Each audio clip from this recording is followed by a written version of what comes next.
Why would they play on Let's Face the Music and Dance? I don't know, but I'm not used to being applauded. That was very nice, thank you. Normally get booed. All right, the title of this book is fascinating. It tells you all you need to know about the book. It's so Inside Diaries of Fame, Power and Naked Ambition. When did it sort of come to you like a bolt from the blue? I want fame, power, naked ambition. Is that at what point in your life? I was about 3 years old, I think. No, I think I was always quite interested and intrigued by celebrity. I mean, one of my first jobs was to be the show business editor of The Sun. So I went around the world interviewing big stars and stuff. I remember thinking, I quite like the world they live in.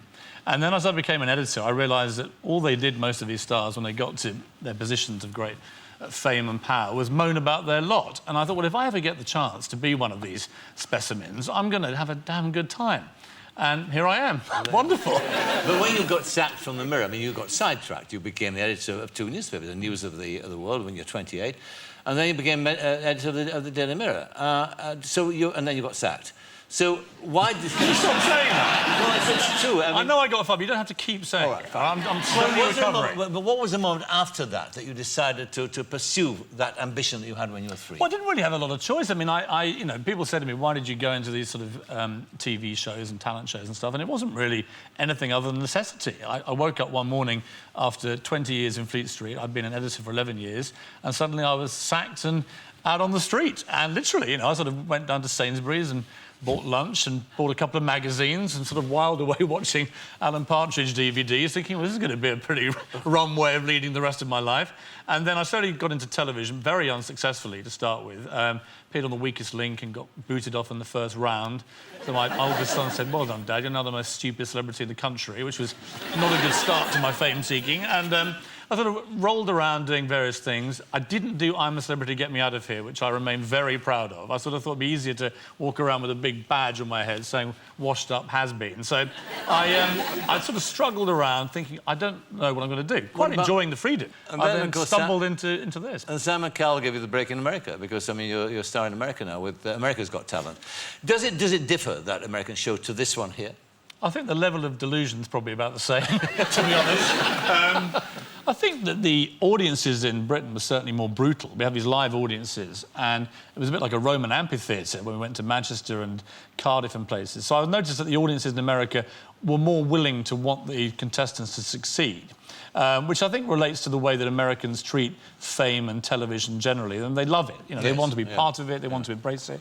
They want to treat everybody who's successful in television in a wonderfully warm way. Whereas in England, of course, if you're successful, they want to, you know, tear you down and prick your balloon, which I quite like. I mean, I can hardly say differently, having been... You mean newspapers, such as you like to... Well, not just newspapers. Most of my friends share the sort of, you know, the newspaper view of life in England, which is that if someone's incredibly successful, it falls to newspapers to just keep them on a certain level, Michael. And I think that's right. You know, I do. That we perform a valuable public service. Well, I mean, you're getting some of your own treatment now, aren't you? You're the bite a bit, the pap, aren't you? The other day I was actually chased by 2 carloads of paparazzi. And I was actually saying, come on, guys, faster, faster.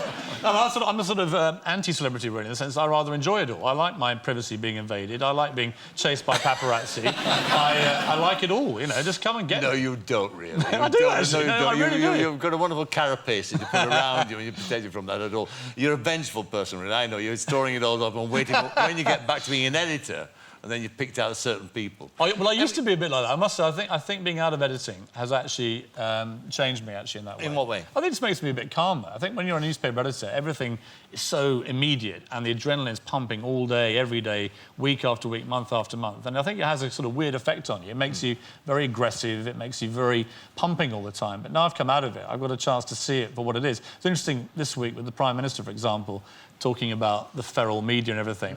And, you know, I thought, to some extent, he had a point. Having been on the outside, I understand this pack-chasing thing he's talking about. But I thought it was a good sermon, wrong preacher.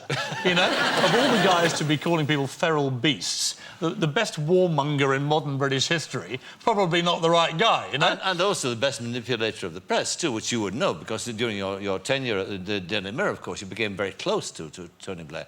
I mean, how close was it, the relationship? How many times did you see Well, I really annoyed him, because I counted up, when I left from my diaries, the number of times that we'd had a one-to-one meeting, and it was 56, which I'm sure most people will view as utterly reprehensible on his part, to be wasting all this time. And I did find it quite odd that he was prepared to commit so much time to courting the media. If it was me, it was the editor of The Sun, the Daily Mail and others. And yesterday I heard his speech and I thought how strained he looked, like he'd been storing this up for a long time.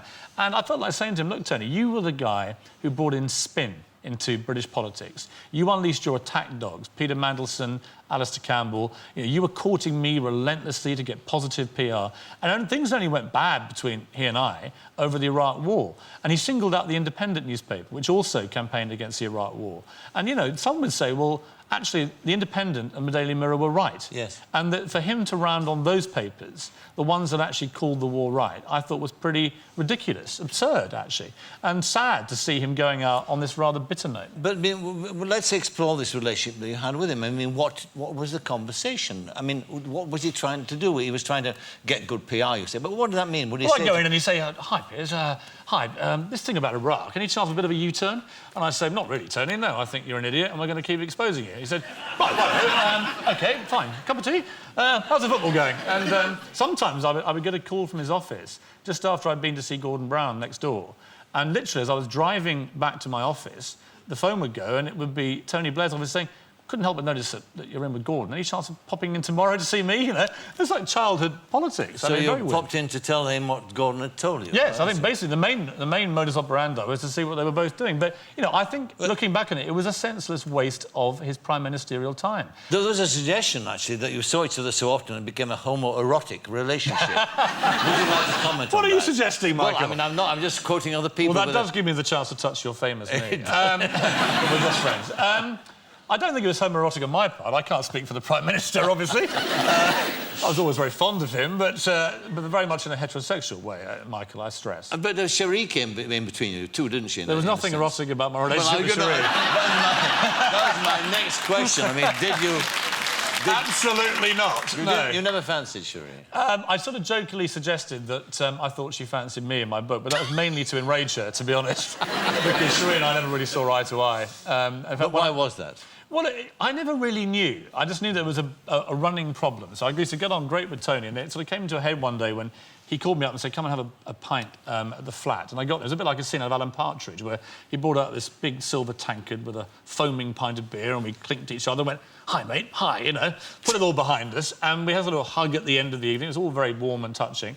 We sort of struggled on until I got fired. And then, bizarrely, I was driving to see my employment lawyer, obviously trying to wrestle some money out of this problem I'd encountered, and this people carrier screeched past, and this grin appeared out of the back, and it was the First Lady, self-appointed, and she looked at me and went, oh, hello, she said, we're still celebrating. I thought, how lovely. And she said, anyway, you must still come to dinner. I thought, oh, God, and I had this dinner date with the two of them, and I thought, well, I know what's going to happen. I'm going to be at the end of a load of Euro MPs, tucked away, just get rid of him and close him down. And I got there, and to my astonishment, we were actually just the three of us in the flat, silver service. Tony and I got stuck into a couple of bottles of wine, having a great time. It was one of those nights when he said, come on then, you're gone now from the Mirror, let's just answer all the questions we left unanswered. And eventually I said to Cherie, well, come on, Cherie. I said, why do you hate me so much? And she said, I don't hate you, And Tony said, she doesn't. He's a bit like sort of Jerry from The Good Life, trying to control the situation with Margot. And she said, oh, actually, I do hate him. And I was like, oh, great. And she said, I said, why is it? You know why. She said, it was that feature that I'll keep doing a sort of northern accent, but not a Liverpool one. Anyway, she said, it was that feature you did on my bad skin. And I said, I don't know what you're talking about. What are you talking about? She said, you know what I'm talking about. And I said, well, you'll have to tell me. So she said, you ran this feature with me saying I had really bad skin and put me next to a picture of that Victoria Beckham who's got terrible skin. I thought, little minx. And I said, well, look, Cherie, I'm terribly sorry. I didn't know that you were so upset by this. I can only apologise. And she said, look, took my hand and she said, feel it. You see? And I thought, blimey. And what do you say? You've got the Prime Minister's wife shoving your hand on her face to confirm she's got wonderful skin. So I said, if it's any consolation, you have lovely skin. It's a weird picture you paint of a...